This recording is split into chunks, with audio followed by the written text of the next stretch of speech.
урматтуу YouTube каналынын көрүүчүлөрү, муну тез арада көрүп жана ушул жалпы элдерге маалыматла таратып коюңуздар деп суранам жана таратып коюңуздар.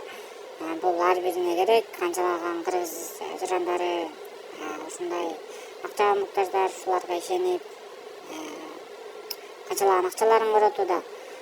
Мында айта кетчү нерсе мына, мен бул жерден ушул аккаунтуна кирип көрүп, ошол интернеттен акча табууну үйрөтөбүз дегендин натыйжасында жазгам. Башында жазсам ушундай: саламатсызбы, менин атым Мадина, 19 жаштамын, Instagram аркылуу 1 жылдан бери иштейм деп ушундай лайкка 10 сом, подпискага 20 сом деп жазган экен. Жана ушул номер картасын көрсөткөн, өзүңүздөр көргөндөй, биякта номер картасын көрсөткөн, ойго саласыз деп. Кандай гарантия алсам болот десем, сизге түшүндүрө кетейин деп кайра түшүндүрүп, гарантия 100%, эч нерсе сатпайсыз, адамга аттабайсыз деген. Андан кийин көп өтпөй кайра жаздым: саламатсызбы, мен азыр акча алдым, мага дагы скидка кылып бересизби десем, жолун берсеңиз акчасын салып турайын деди. Ооба деди. Анан ушул номерге салып чекти жөнөтүңүз деди. Макул дедим. 699 сом десем, ооба 699 сом деди. Салам дедим. Андан кийин салып туруп, өзүңүздөр көргөндөй чекти жөнөттүм. Азия Молдон салгам. Өзү көрсөткөн номерге 700 сом салгам. 700 сом салдым. 699 сом деген 700 сом салдым. Салгандан кийин WhatsApp жазга деди. Бул номер WhatsApp'та жок экен да. Жок экен деп салсам, жазсам вообще жооп бербей койду. Андан кийин дагы бир жөнөкөй эле аккаунт ачтым. Ачып туруп эле ошондой 1-2 кишиге подписка кылып, анан бияка кирсем, мени тияктан заблокировка кылып салган, история чыкпай калган да. Анан буга кирсем, история коюптур. Өзүңүздөр көргөн история коюптур бүгүн эле. Анан буга саламатсызбы деп жазсам,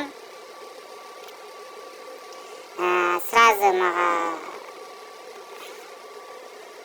мага ушул жерден фриланс ошол сразу подписка басты да. Ушулчу жаңы аккаунт ача калыптыр да. Анан кайра кирдим бугачы. Мага кандай басты эле, анан мындай сүйлөшүп көрөйүн деп саламатсызбы дедим. Саламат деди. Анан кайра интернеттен акча табуу тууралуу маалымат бере аласызбы дедим. Анан кайра эле ушул көрдүңүз жанакы мага жиберген, мен 700 сом салганда мени акчамды бербей туруп, интернеттен эчтеке үйрөтпөй туруп, заблокировка кылып салган. Ошону кайра жөнөттү да. Болгон номерин алмаштырып коюптур. Башкасы бүт бар ушундай экен. Жана ошондой эле адашып алдым деп кайра башка номер жибериптир. Мурдакысында 507 болчу, мында 502 кылыптыр. Андан кийин мен ушуларды жибердим да. Ушундай жазгам деп чекти жибердим, 700 сом салгам десем, бул мен эмес деди. Жооп бербей койдуңуз десем, бирок мен сизге үйрөтөм деди. Бул спам менен окуучуларымды дагы алдаган деди да. Ошентсеңиз жакшы болот эле, ушуну жиберген дедим да. Экөө бир смс жиберип карабайсыздарбы? Анан жиберген десем, үйрөтөм, гарантия 100% болот. Менин жашым 21 деди. Менин жашым 21 деп биякта жазып көрсөтөр. Болбосо биякта деген саламатсыздарбы, менин атым Мадина, жашым 19 деп турат да. Андан кийин гарантия бар деди. 500 сом өткөрүңүз деди. Анан фейк аккаунт деди. Анан биякта айттым, эже сизге ишенишим үчүн кандай кылабыз? Паспортчу бир гарантия бериңиз. Сиз дагы заблок кылып салсаңыз кандай болуп калат? Анан азыр жанымда акча жок. Мен сизге акча салгам. Сиз жалпы эл менен иштеп аткандан кийин андай атыңыздан элден акча алуусуна жол бербешиңиз керек эле. Жалап кылып же публикацияңызды чыгарыңыз, канча менде киши алданып атат деп жазгам да.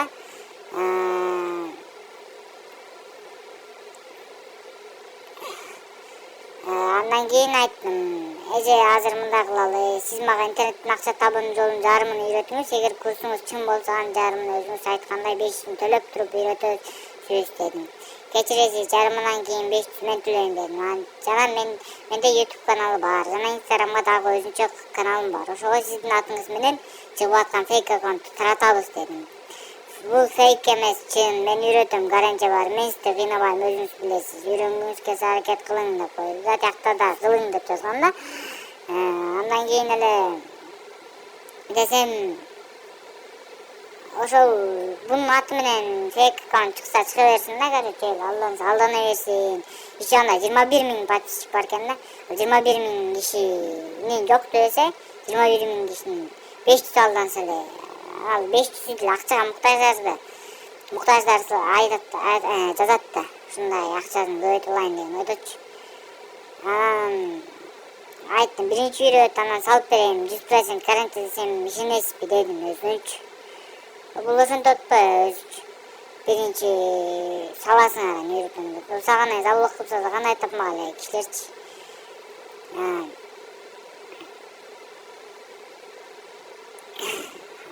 Ушинтип жазсам болбойт. Хотя бы 300 сом мединса өткөрүңүз, мен сизге толуктай үйрөтөм дейт. Ошо 300 сом өткөргөндө бияка 1000 сом өткөргөн.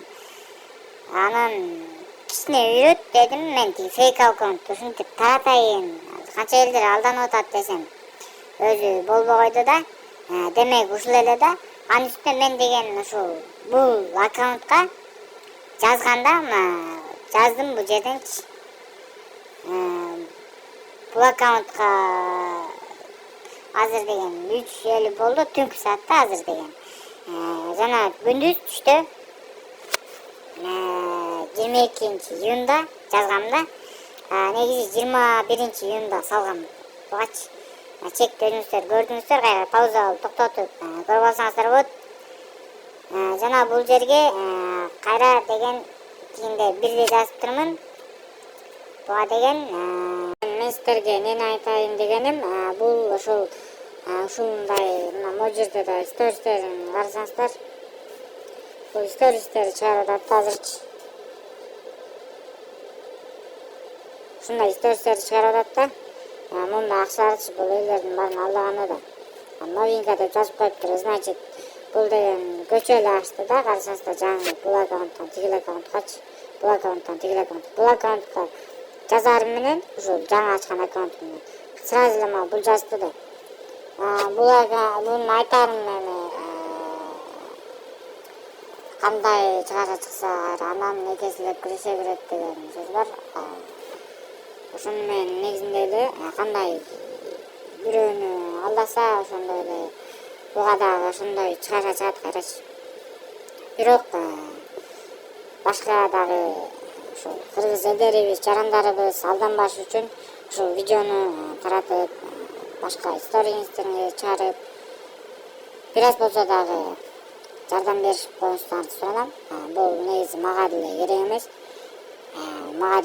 Эми муну кайдан тукмак эле, просто дагы кишилер, карапайым адамдар алданып калбаш үчүн ушундай интернетте бирөөнү кымбатын жакшысын текшерип көрөйүн дегем. Бирок ушул 700 сомдукка салгам.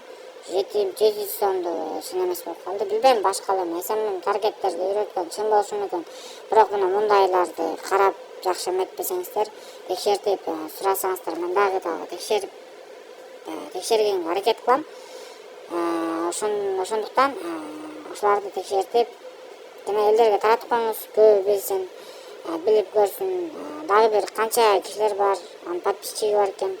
Карасаңыздар, могул аккаунтунда эле 21 000 подписчик бар экен да. 20 000 подписчик бар экен.